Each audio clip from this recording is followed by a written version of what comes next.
আজকের আন্তর্জাতিক সাক্ষরতা দিবসের আলোচনা সভায় আমাদের মাঝে উপস্থিত আছেন বিশেষ অতিথি হিসেবে।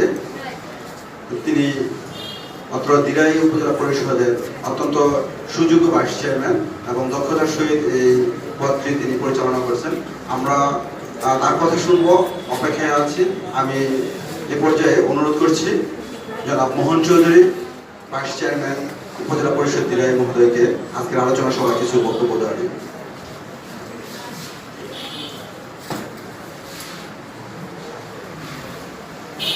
বিসমিল্লাহির রহমানির রহিম। আজকে 8 সেপ্টেম্বর আন্তর্জাতিক সাক্ষরতা দিবস 2019 উদযাপন উপলক্ষে রেলি পরবর্তী আলোচনা সভায় আমার শ্রদ্ধাভাজন সভাপতি দিরাই উপজেলা সুযোগ্য শিক্ষা অফিসার জনাব আব্দুল হালিম স্যার এবং মঞ্চ উপবিষ্ট আছেন আমাদের সুযোগ্য আরো কৃষক লীগ নেতা, তিনি ইতিমধ্যেই উৎসাহমূলক বক্তব্য রেখেছেন। দিরাই উপজেলা কৃষক লীগের আহ্বায়ক জনাব তারুল ইসলাম ভাই সহ সামনে উপস্থিত আমার অত্যন্ত হৃদয়ের স্পন্দন আমার শ্রদ্ধাভাজন শিক্ষক শিক্ষিকা মণ্ডলী এবং প্রিন্ট মিডিয়া সহ সর্বস্তরের জনগণ, সবার কাছে আমার দিরাই উপজেলা পরিষদের পক্ষ থেকে এবং দিরাই উপজেলা যুবলীগের পক্ষ থেকে, আমার ব্যক্তিগত পক্ষ থেকে আমি শুভেচ্ছা জানাচ্ছি, আমি কৃতজ্ঞতা জানাচ্ছি। বিগত 10ই মার্চ যে দিরাই উপজেলা পরিষদের যে নির্বাচন হয়েছিল, সেই নির্বাচনে নীরব ভূমিকায় আমাকে সহযোগিতা করে বিপুল ভোটে যোগযুক্ত করেছেন। এজন্য আমি সকল শিক্ষক শিক্ষিকা মহোদয়ের কাছে আমি কৃতজ্ঞতা জানাচ্ছি। আমি দোয়া চাচ্ছি আপনাদের সহযোগিতায় এবং আপনাদের সমন্বয়ে যাতে এই দিরাই উপজেলা শিক্ষা কার্যক্রমকে যাতে এগিয়ে নিতে পারি, সেজন্য আপনাদের সহযোগিতার প্রয়োজন। আমি অত্যন্ত আশা নিই এবং শিক্ষার জন্য আমি দিরাই উপজেলা শিক্ষা কমিটি স্ট্যান্ডিং কমিটির সভাপতিও হয়েছি। আমি চাই আপনাদেরকে নিয়ে, আপনাদের সাথে, আপনাদের ছোট ভাই হোক, বন্ধু হোক এবং ছাত্রই হোক, আমি মনে করি ছাত্র হিসেবেও আমার সরাসরি শিক্ষকও এখানে উপস্থিত রয়েছেন। আমি আপনাদের ছাত্র হিসেবেও আমি আপনাদের সাথে কাজ করতে চাই। সেজন্য আজকে আপনাদের সাথে আমার নির্বাচনের পরবর্তীতে আজকেই আপনাদের সামনে আমি হাজির হয়েছি। আজকে আপনাদের সামনে আসার সুযোগ করে দিয়েছেন আমার শ্রদ্ধাভাজন হালিম স্যার। আমি যেহেতু আজকে প্রথম আপনাদের সাথে একটি অনুষ্ঠানে সংযুক্ত হয়েছি, আজকের যে সাক্ষরতা দিবস উদযাপন আমরা ইতিমধ্যেই করেছি, কিন্তু এই সাক্ষরতা দিবসের একটি মূল ভিত্তি রয়েছে, একটি ভিশন রয়েছে। সেই ভিশনটা হচ্ছে এই পৃথিবীতে আন্তর্জাতিকভাবে যাতে কোনো মানুষ নিরক্ষর এবং নিঃস্বাক্ষর যাতে না থাকে, সেজন্যই প্রতি বছরের নিয়ে একটি দিনে আমরা এই সারা ওয়ার্ল্ডে আমরা এই সাক্ষরতা দিবস পালন করে যাচ্ছি। এবং এই দিবসটি পালন করার একটি লক্ষ্য হচ্ছে যে আমাদের প্রতি বছর যে কাজ করে যাচ্ছি নিরক্ষরতা দূরকরণের জন্য, কতটুকু আমরা করতে পারলাম আর কতটুকু পারলাম না, যতটুকু পারলাম না সেটাকে একটু পারার জন্য একটু ভিশন হাতে নেওয়া, একটি স্বপ্ন হাতে নেওয়া, সেই স্বপ্নকে বাস্তবায়ন করার জন্যই এই জাতীয় দিবসটি হয়।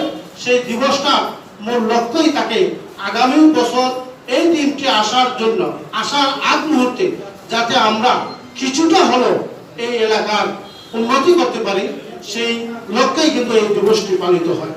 আমি মনে করব আজকে আমরা যে সাক্ষরতা দিবস পালিত অংশগ্রহণ করেছি, এই দিরাই উপজেলার প্রত্যেকটি প্রধান প্রাইমারি স্কুলের প্রধান শিক্ষক মহোদয়, আপনারাই জানেন যে জাতির মেরুদণ্ড হচ্ছে শিক্ষা। আর আমি মনে করি এই শিক্ষার মেরুদণ্ড হচ্ছে প্রাইমারি বিদ্যালয়, আর প্রাইমারি বিদ্যালয়ের মেরুদণ্ড হচ্ছে একজন প্রধান শিক্ষক। একজন প্রধান শিক্ষক যদি তার কর্মকাণ্ডের মধ্যে যদি তার কর্মকাণ্ডটা বিনোদনমূলক ভাবে এবং তার দায়িত্ব অভিভাবক হিসাবে উনি যদি ওনার কর্মজীবনটা চালিয়ে যান, তো আমরা আশা করব যে এই এলাকার যে আমাদের দিরাই প্রত্যন্ত অঞ্চল, এই প্রত্যন্ত অঞ্চলে অনেকটি স্কুল আছে, বিদ্যা পড়ে আছে, সেখানে যোগাযোগ সহ বিভিন্ন সমস্যায় আমরা জর্জরিত। তারপরও আপনারা অত্যন্ত কষ্ট করে শিক্ষার পাঠদান দিয়ে যাচ্ছেন। তারপরে আমরা আপনাদের কাছে বলা, আপনাদের কাছে অনুরোধ ছাড়া আমাদের তো আর কোনো জায়গা নাই। আমাদের একটাই জায়গা, আমাদের প্রধান শিক্ষকগণ সচেতন হতে হবে এবং আন্তরিক হতে হবে। আপনাদের কর্মকাণ্ডকে বিনোদনমুখী নিতে হবে। বিনোদনের সহিত আমাদের ছেলে এবং মেয়েকে শিক্ষা প্রদান করতে হবে।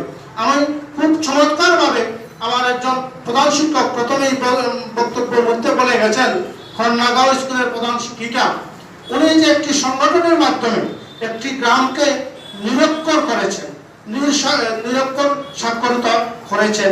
আমি ওনাকে স্বাগত জানাই, ধন্যবাদ জানাই যে ওনার যে মহৎ উদ্যোগ, সেই উদ্যোগটুকু যদিও ম্যানুয়ালের ভিতরে নাই, তারপরে উনি ভালো কাজ করার জন্য যে উদ্যোগ নিয়েছেন।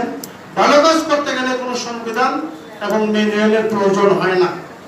আমরা যে জাতি হই, হিন্দু হই, বৌদ্ধ হই, মুসলমান হই, আমাদের প্রত্যেকটা ধর্মের মধ্যেই বলা রয়েছে যে মানব কল্যাণে কাজ করো। মানব কল্যাণে কাজ করো, এই অর্থনার মধ্যেই, এই শব্দটার মধ্যেই নীতিমালা হয়ে গেছে। মানব কল্যাণের জন্য যে কোনো কাজ করা যায়, মানুষের কল্যাণের জন্য যে কোনো কাজ করা যায়, এটা কোনো বই এবং নীতিমালার প্রয়োজন হয় না। আমি মনে করবো আমার যে প্রধান শিক্ষিকা যে উদ্যোগটা নিয়েছেন, এই উদ্যোগটা যদি আমাদের দিরাই উপজেলা 162টার মতো স্কুল রয়েছে, বুঝলেন, 162 বা 64 মতো স্কুল রয়েছে, প্রত্যেকটি স্কুলেই যদি এই ধরনের একটি উদ্যোগ নেওয়া হয়, প্রত্যেকটা স্কুলের অভিভাবক এবং তাদের এলাকার আশেপাশে যারা বৃদ্ধ এবং বয়স্ক, মধ্যবয়স্ক যারাই রয়েছে, আজকে সবাই কিন্তু আমাদের এই শিক্ষার প্রয়োজন। আমাদের মাননীয় প্রধানমন্ত্রী যে নিরলসভাবে যে শ্রম দিয়ে যাচ্ছেন এই দেশকে উন্নত করার জন্য, সেই সফলতাটা আনতে হলে আপনার আমার সবাই সমন্বয় হয়ে এই কাজটুকু করে আমরা যতক্ষণ পর্যন্ত শিক্ষাকে একটি অবস্থানে না নিতে পারি, ততক্ষণ পর্যন্ত আমরা ডিজিটাল বাংলাদেশ করতে পারবো না। আমরা যদি মুখে মুখে ডিজিটাল বাংলাদেশ বলি আর আমরা প্রত্যেকটি অফিস আদালতে গিয়ে যদি আমরা টিপসই দিতে হয়, তাহলে এই ডিজিটাল বলা এবং আজকের যে আন্তর্জাতিক সাক্ষরতা দিবস আমরা পালন করি, শুধু ব্যানার পিস্টন দিয়ে মিছিল দেই, সেই মিছিলের সার্থকতা আমাদের মধ্যে আসবে না। তো আমি আর বেশি লম্বা করব না। আমি পরবর্তীতে আবারও আপনাদের সাথে আমি দেখা করব, কথা বলবো। আমি একটি কথাই বলতে চাই, যেহেতু আজকে এই সাক্ষরতা দিবস, আন্তর্জাতিক সাক্ষরতা দিবস, তারপরে আমি শুনেছি আপনাদের একটি মাসিক সমন্বয় সভা রয়েছে। আমার একটি প্রস্তাব থাকবে আপনাদের কাছে। আমি আপনাদের সন্তান হিসাবে আমি দায়িত্ব নিছি 5 বছর এই শিক্ষা নিয়ে আমি আপনাদের সাথে কাজ করব। এর জন্য আমার একটি প্রস্তাব আপনাদের সাথে, আপনাদেরকে নিয়ে আমি এই এলাকার প্রাথমিক বিদ্যালয় এবং মাধ্যমিক বিদ্যালয়ের সাথে আমি কাজ করতে চাই। সেই কাজ করতে গেলে আমাদের একটি পরিকল্পনা করতে হবে।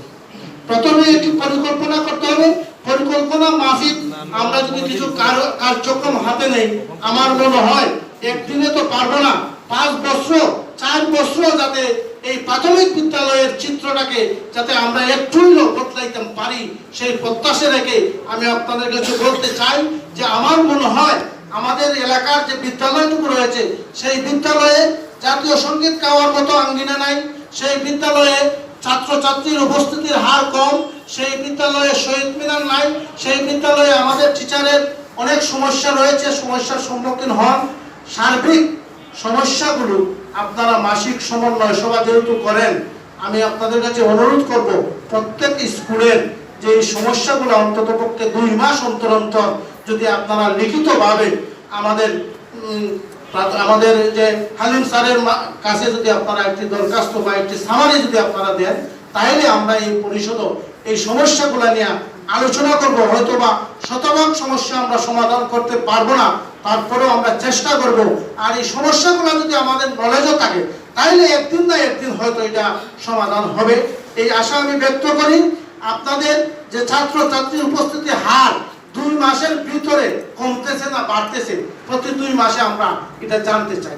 আমরা যারা উপজেলা শিক্ষা কমিটিতে আছি, আমরা যদি বুঝি যে ওই স্কুলে 2 মাসের শিক্ষার উপস্থিতি ছিল 60%, 2 মাসে 65% হয়েছে, তাইলে আমরা বুঝলাম যে আমাদের সফর, আমাদের যদি শিক্ষা সফর দেই, আমাদের যদি এই অডিট করি বা আমাদের ভিজিট করি, সত্যিই আমাদের সার্থকতা আসবে। কেন পিছনে যাচ্ছে? যদি ছাত্রছাত্রীর এই উপস্থিতির হার কমে যায়, তাহলে কেন কমে যাচ্ছে এটা আমরা উপযুক্ত একটি সামারি আমরা চাই, এটার সমাধান আমরা চেষ্টা করব। এবং বৃদ্ধি হলে কিভাবে আরো বৃদ্ধি করতে হবে সেটার জন্য আমরা আপনাদেরকে সহযোগিতা করব। বিভিন্ন সমাবেশ আমরা প্রয়োজনে আমাদের স্যারকে নিয়ে, আলিম স্যারকে নিয়ে আমরা প্রত্যেক স্কুলে আমরা যাব এবং এই ছাত্রছাত্রীর উপস্থিতির হারটা আমরা শতভাগ নিশ্চিত করতে চাই। সেই আশা আপনাদের কাছে ব্যক্ত করি, যাতে প্রত্যেকটি স্কুলের সামারি আমরা 2 মাস অন্তর অন্তর আপনাদের কাছ থেকে পাই। সেটা আমার প্রস্তাব আকারে রইল। যদি আপনারা ভালো মনে করেন তাহলে আপনাদের এটা মাসিক সমন্বয় সভায় এটা পাশ করবেন, সেই প্রস্তাব রেখে এবং সকলের সুস্বাস্থ্য কামনা করে, উজ্জ্বল ভবিষ্যৎ কামনা করে, কর্মজীবন সুন্দর হোক, সফল হোক, সেই কামনা করে আমি আমার বক্তব্য শেষ করলাম। জয় বাংলা, জয় বঙ্গবন্ধু, জয় হোক।